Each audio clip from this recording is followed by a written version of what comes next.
There are no coincidences. Every person we meet holds a part of ourselves within them, a gift they give to us through interactions and conversations, whether those interactions last 10 seconds or 10 years. Regardless of how long a person is in our lives, they play a very important role in our soul's growth, healing, and transformation. Above all, every person we meet is meant to help us to expand in some way. However, sometimes this expansion doesn't look pretty on the surface. It looks very messy and chaotic and confusing. In real time, it can often feel triggering and painful while we are growing and expanding through these connections. This is very true when it comes to our karmic connections we meet in this life. As the name suggests, these are relationships based upon so-called karma residual patterns or energies from this life or even from previous lifetimes. The karma we create within ourselves, our lives, and our connections with other souls isn't limited to this lifetime. It carries forward lifetime after lifetime. In this video, I'm going to be sharing with you signs of karmic connections so that you're able to better identify and understand the karmic relationships you may be presently experiencing or have experienced in the past. But first, please do subscribe to this channel if I resonate with you and join our community of like-minded, conscious, creative beings here on YouTube.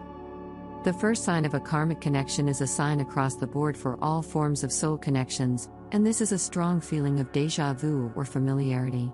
Feeling as though what has been done before with a certain person. It's a feeling that emerges from the subconscious mind, the mind that is said to be the link between mankind or womankind, humankind collectively, and the universal mind, the one mind, infinite intelligence, God. However you conceptualize or name this infinite intelligence that is guiding our lives individually and collectively through this subconscious mind. Although we may not consciously remember past lifetimes lived with these karmic connections or relationships, when we meet these people again in this life, we are shaken awake a little bit from our soul's amnesia, our forgetting consciously of these past lifetimes. For a moment, we feel as though we are almost about to remember details from past lifetimes, situations, interactions we shared with these karmic connections that come into our lives. It's a similar feeling to having someone's name on the tip of your tongue that you just can't quite remember, but you feel as though you could almost remember if you just tried hard enough.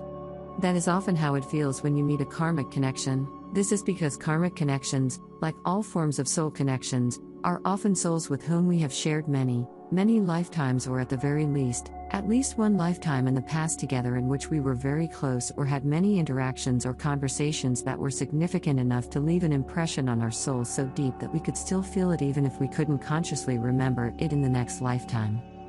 In this present lifetime, the second sign of a karmic connection is that the attraction to a karmic connection, again like all forms of soul connections, feels very magnetic, almost irresistible to us. When you see a karmic connection in a crowd, just like with a soulmate or a twin flame, you will feel instantly drawn to them with every cell of your being. You will feel like, I need to meet this person, or I need to talk to this person. You may find it difficult to stop looking at them because your energy is so pulled in this person's direction.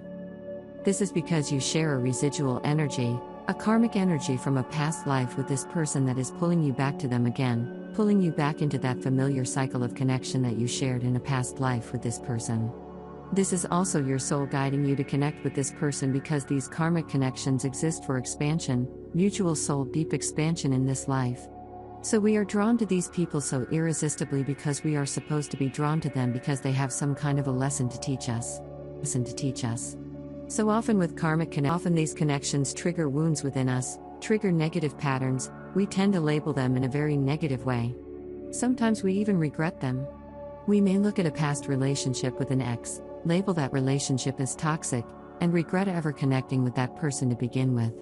But the truth is, regardless of how that relationship may have panned out, the true underlying purpose of connecting with that person was for mutual expansion, for growth, for healing that allowed us to transform that negative pattern within us once and for all. Which really brings me to sign number 3 of a karmic connection.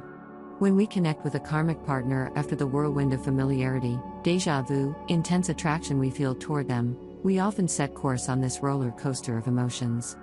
Very high highs and very low lows. This is a process of internal upheaval that takes place during the course of these karmic connections.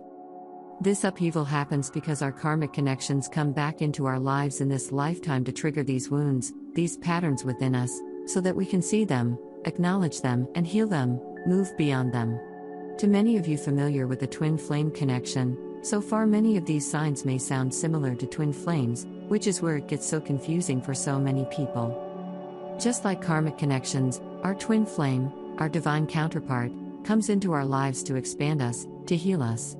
We share lifetimes with all soul connections, karmic soulmates, and twin flames. However, the key difference between twin flames and karmic connections is in this final sign. After healing the negative patterns, the wounds that a karmic connection was meant to bring forth within you, you will lose all attraction to a karmic connection. In that state of healing, when you are healed, when you are whole, when you have expanded, when you have learned the lesson, so to speak, you will no longer feel the pull to a karmic partner, to a karmic connection. They will naturally fade away from your life because their purpose has been fulfilled. The purpose of karmic connections is to bring forth some kind of a wound or negative pattern to trigger us in order to heal that wound or pattern. But once the healing has taken place, that karma has now been resolved, that karmic connection has been fulfilled, and therefore, that connection will simply exit our life. It will simply fall apart, just like a magnet that has lost its attractive pull, its magnetism. We will no longer feel attraction to a karmic connection after we have healed the wound that came into our life in order to illuminate. This is very, very different from twin flame connections. While twin flames will also deeply trigger us, cause great upheaval in our lives, even cause us to experience a roller coaster of emotions from time to time, the key difference between twin flames and karmic connections is that twin flames will continue to heal, grow, and expand with us endlessly. The expansion is endless, and the more we expand, the more we feel attracted to a twin flame connection. This is the opposite from karmic connections.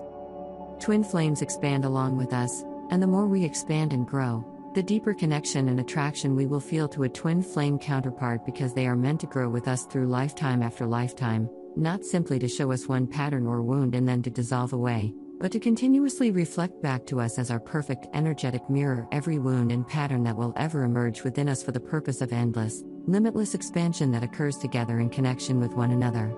And that only deepens our attraction to each other as we continue on this journey through lifetime after lifetime after lifetime.